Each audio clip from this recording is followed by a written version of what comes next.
12월 26일 라이드 앤 딜라이트 말씀 묵상 시작하겠습니다. 사랑하는 주님, 주님의 말씀 앞에 우리의 마음을 엽니다. 우리를 성령으로 충만하게 하셔서 주님께서 주신 지혜로 말씀을 깨닫게 하시고 주님께서 주신 힘으로 말씀에 순종하며 살게 하옵소서. 예수님 이름으로 기도합니다. 아멘.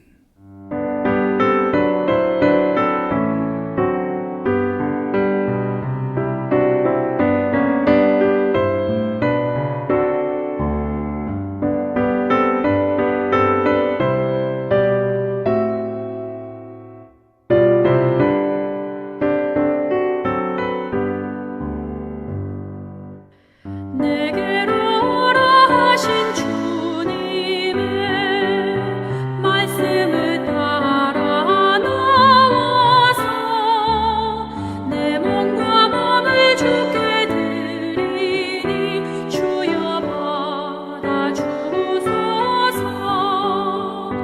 내 뜻과 정성 모두 주 예수 따라가니 내 갈 길 인도하여 주소서. 오 나의 주시여, 내 맘에 주의 성령 오셔서 정결케 하여 주시고 주님의 귀한 성전 삼으사 항상 계시옵소서. 나 주님 힘써 섬기며 늘 충성하며 살리니 내 갈 길 인도하여 주소서. 오 나의 주시여.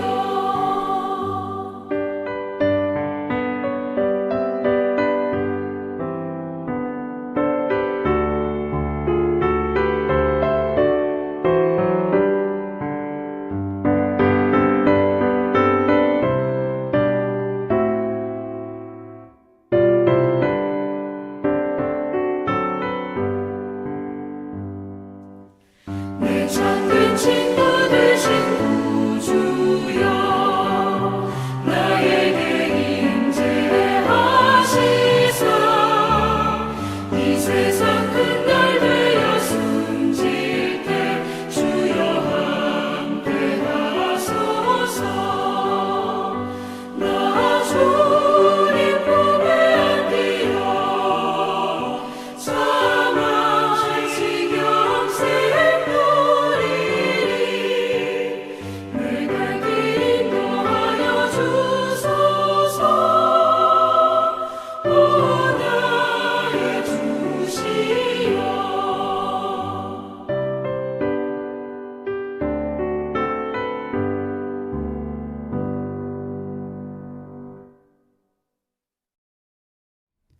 누가복음 2장 25절에서 38절까지의 말씀입니다. 그런데 마침 예루살렘에 시몬이라는 사람이 있었는데 그 사람은 의롭고 경건한 사람이므로 이스라엘이 받을 위로를 기다리고 있었고 또 성령이 그에게 임하여 계셨다. 그는 주님께서 세우신 그리스도를 보기 전에는 죽지 아니할 것이라는 성령의 지시를 받은 사람이었다. 그가 성령의 인도로 성전에 들어갔을 때에 마침 아기의 부모가 율법이 정한 대로 행하고자 하여 아기 예수를 데리고 들어왔다. 시몬이 아기를 자기 팔로 받아서 안고 하나님을 찬양하여 말하였다. 주님, 이제 주님께서는 주님의 말씀을 따라 이 종을 세상에서 평안히 떠나가게 해 주십니다. 내 눈이 주님의 구원을 보았습니다. 주님께서 이것을 모든 백성 앞에 마련하셨으니 이는 이방 사람들에게는 계시하는 빛이요 주님의 백성 이스라엘에게는 영광입니다. 아기의 아버지와 어머니는 시몬이 아기에 대하여 하는 이 말을 듣고서 이상하게 여겼다. 시몬이 그들을 축복한 뒤에 아기의 어머니 마리아에게 말하였다. 보십시오. 이 아기는 이스라엘 가운데 많은 사람을 넘어지게도 하고 일어서게도 하려고 세우심을 받았으며 비방받는 표징이 되게 하려고 세우심을 받았습니다. 그리고 칼이 당신의 마음을 찌를 것입니다. 그리하여 많은 사람의 마음속 생각들이 드러나게 될 것입니다. 아셀 지파에 속하는 바누엘의 딸로 안나라는 여예언자가 있었는데 나이가 많았다. 그는 처녀 시절을 끝내고 7해를 남편과 함께 살고 과부가 되어서 84살이 되도록 성전을 떠나지 않고 밤낮으로 금식과 기도로 하나님을 섬겨왔다. 바로 이때에 그가 다가서서 하나님께 감사를 드리고 예루살렘의 구원을 기다리는 모든 사람에게 이 아기에 대하여 말하였다. 아멘. 25절부터 말씀 다시 한번 살펴보겠습니다. 오늘 말씀에 등장하는 중요한 인물이 두 명이 있지요. 시므온과 안나입니다. 시므온이라는 사람에 대해서 설명하는 것은 그가 의롭고 경건한 사람이다. 이스라엘이 받을 위로를 기다리고 있었던 사람이다. 성령이 그에게 임하여 계셨다. 그리고 26절에 그가 그리스도를 보기 전에는 죽지 아니할 것이라는 성령의 지시를 받았다라고 말하고 있고 성령의 인도로 성전에 들어갔을 때 그때 아기 예수를 만나게 되었다라고 소개하고 있습니다. 그가 어떤 사람인지 그리고 어떻게 그가 성전에서 그리스도 예수를 만나게 되었는지 그 가운데 성령께서 하시는 일, 그가 어떠한 태도로 주님을 섬기는 경건한 사람이었는지를 나타내 주고 있는 말씀이죠. 그가 예수님의 부모에게 했던 말들이 있습니다. 그리고 주님을 찬양했던 말들이 나타나 있습니다.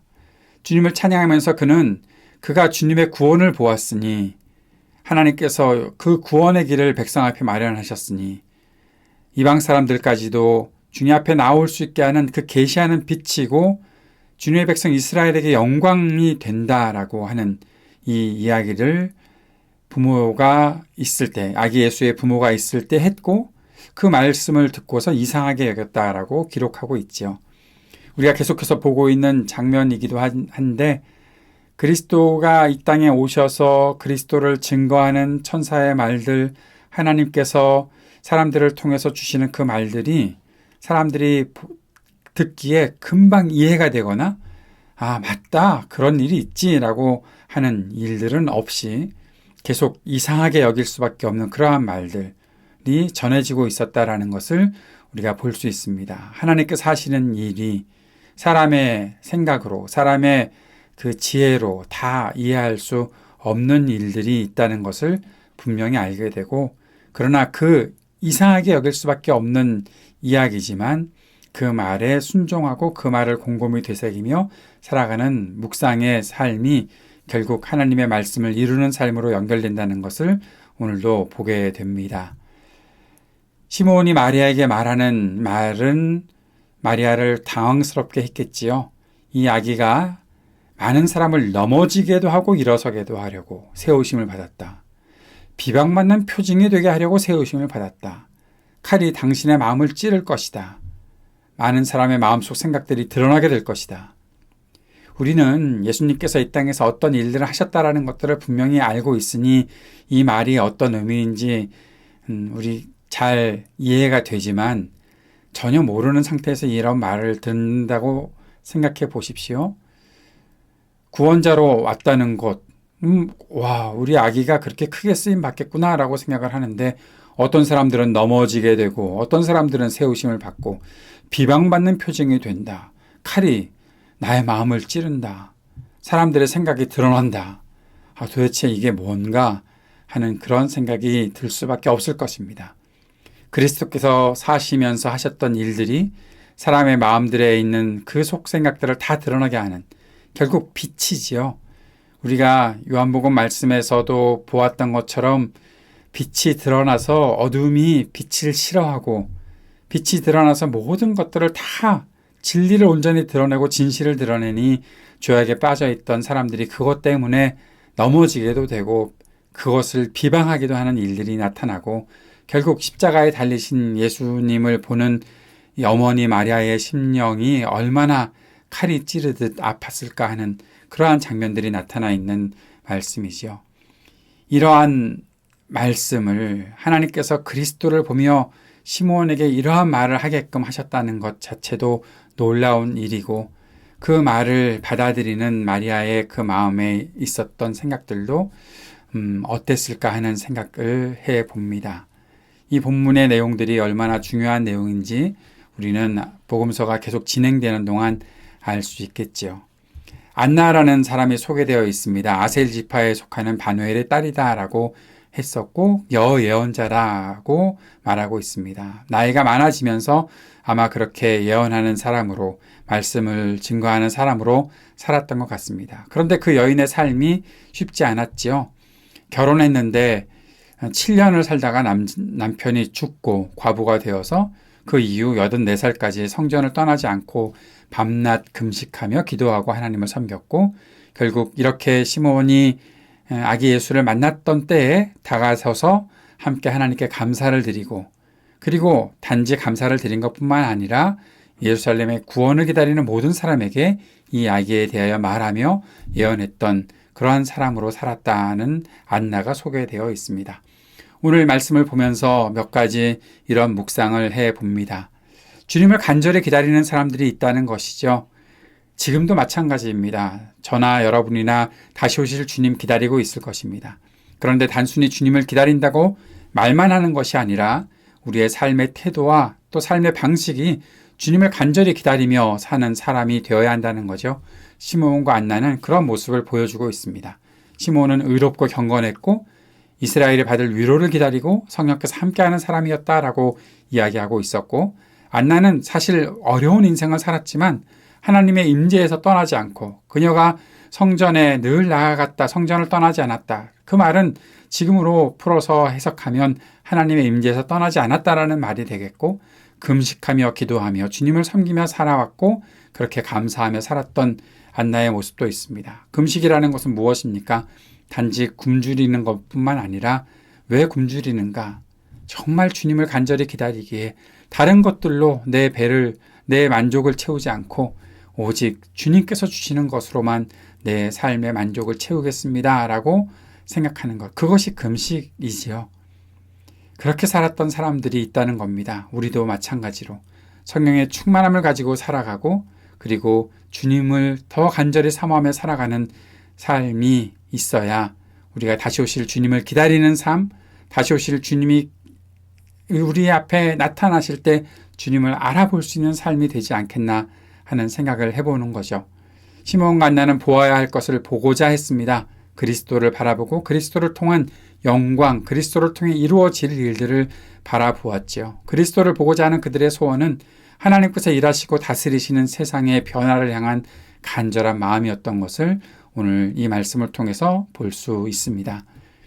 사랑하는 여러분, 하나님께 초점을 맞추는 삶이라는 것은 하나님께서 말씀하신 것을 마음에 새기고 말씀대로 이루실 것을 그 다른 무엇보다 소중히 여기는 삶이 하나님께 초점을 맞추는 삶이지요.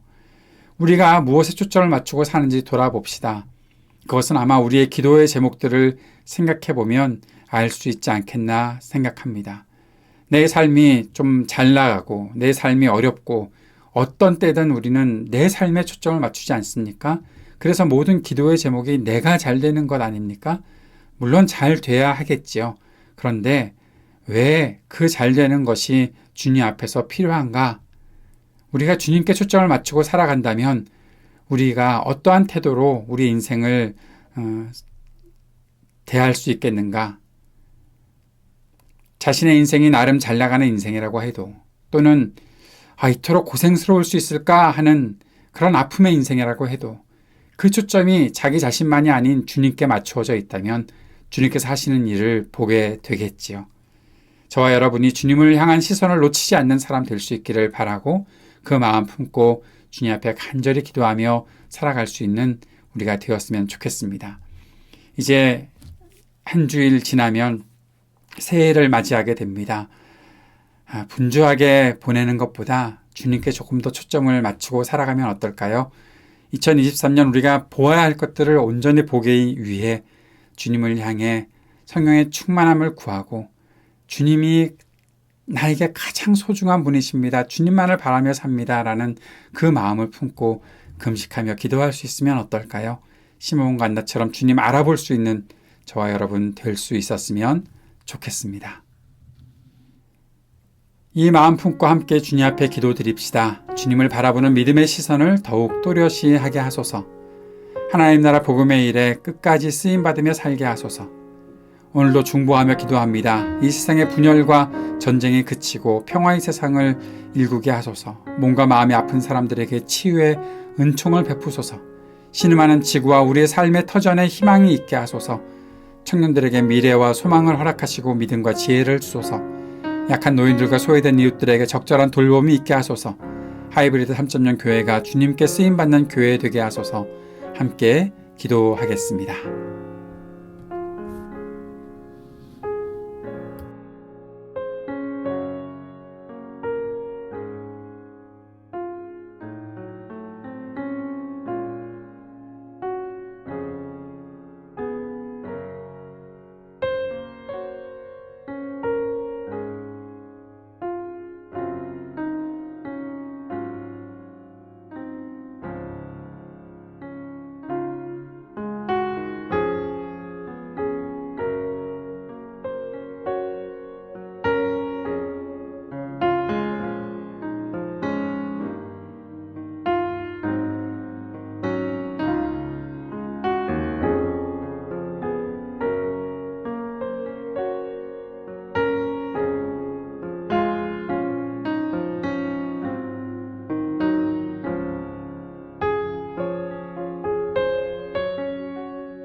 하늘에 계신 우리 아버지여, 이름이 거룩히 여김을 받으시오며 나라가 임하시오며 뜻이 하늘에서 이루어진 것 같이 땅에서도 이루어지이다. 오늘 우리에게 일용할 양식을 주시옵고 우리가 우리에게 죄 지은 자를 사하여 준 것 같이 우리의 죄를 사하여 주시옵고 우리를 시험에 들게 하지 마시옵고 다만 악에서 구하시옵소서. 나라와 권세와 영광이 아버지께 영원히 있사옵나이다. 아멘.